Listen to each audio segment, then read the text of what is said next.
আসসালামু আলাইকুম। আবারও হাজির হলাম আপনাদের মাঝে নতুন আরেকটি ভিডিও নিয়ে। আপনারা দেখতে পাচ্ছেন আমাদের সামনে একটি স্যামসাং ব্র্যান্ডের মনিটর আসছে, যেটা সমস্যা আমরা অলরেডি দেখতে পাচ্ছি কালারে।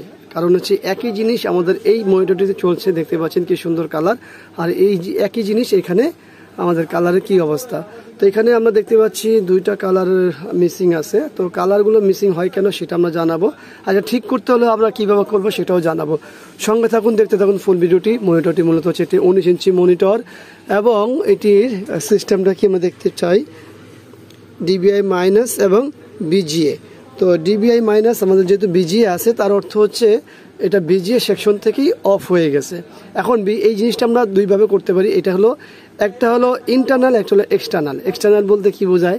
এক্সটার্নাল মানে বলতে হচ্ছে বোর্ড, আর ইন্টারনাল মানে হচ্ছে মেনুতে বোঝায়, কিন্তু দুইটাই ভিতরের বিষয়। কিন্তু তারপর আপনার বোঝানোর জন্য এই জিনিসটা বললাম।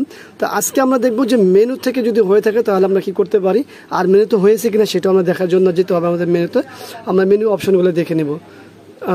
অলরেডি এটা মেনু থেকে হচ্ছে, কারণ হচ্ছে কি দেখুন আমাদের যে রিসেট যে অপশনগুলো আছে সেগুলো টোটালি বন্ধ হয়ে গেছে। কালার রিসেট টোটালি সব কিছু বন্ধ হয়েছে সেটিংসে, শুধু আছে পিকচার আর হচ্ছে আমাদের একেবারে ইনফরমেশন, আর কোনো কিছু সিলেকশন হয় না। তো এই সমস্যা হলে আমরা কি করব? তো আমাদের সর্বপ্রথম হলো মেনুটা রিসেট করতে হবে। আর মেনু রিসেট করতে হলে কি করতে হবে, একটু ধৈর্য ধরুন, সঙ্গে থাকুন, ফুল ভিডিও দেখুন, কারণ হচ্ছে এই বিষয়গুলো জানা খুবই দরকার আপনাদের বাসায়। আগে একটু বলে নিই যে এটা কীভাবে হয়। সর্বপ্রথম এটা হয় বাসার কোনো বাচ্চা পোলাপান যদি এখানে উড়াদুরা টিপতে থাকে। উড়াদুরা টিপতে বলতে কি বোঝায়? যে অনবরত টিপতে থাকে, অনবরত। অথবা দেখুন অলরেডি খুলে গেছে, হয় দেখতে পাচ্ছেন, অনবরত যেমন টিপলে হয়, আবার অনবরত ইয়া করলেও হয়। আচ্ছা, আমাদের কি তাহলে টাচ এই যে মেনুর অপশনটা আসছে না? মেনুর অপশন কিন্তু আসে নাই, কিন্তু আমরা এখানে কালার চেঞ্জের যে অপশনটি আছে এইখান থেকে আমরা কালার চেঞ্জ হচ্ছে, কিন্তু 100% কালার হচ্ছে না।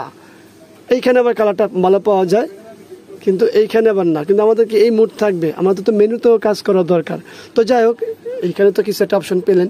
তো এইটা হয় মূলত কেউ যদি অনবরত প্রেস করতে থাকে সেক্ষেত্রে, অথবা এই মেনু যদি অটোমেটিকই কাজ করে। অনেক সময় মেনু সমস্যা হয়, অটোমেটিক কাজ করে। তো আমরা এখন যেটা দেখাবো যে আমরা রিসেটটা কিভাবে আনলক করব। তো এটা লক যেহেতু হয়ে গেছে, রিসেটটা দেখতে পাচ্ছেন, আমরা চলে যাব খুব শর্টকাটে।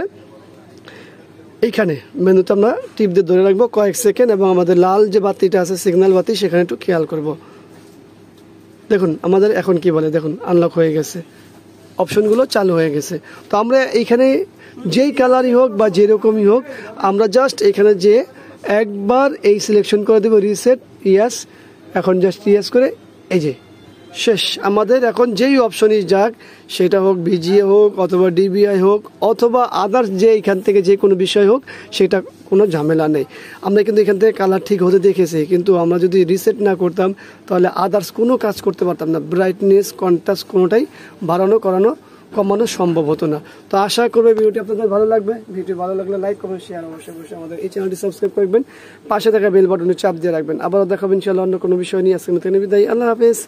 আসসালামু আলাইকুম ওয়া রাহমাতুল্লাহি ওয়া বারাকাতুহু।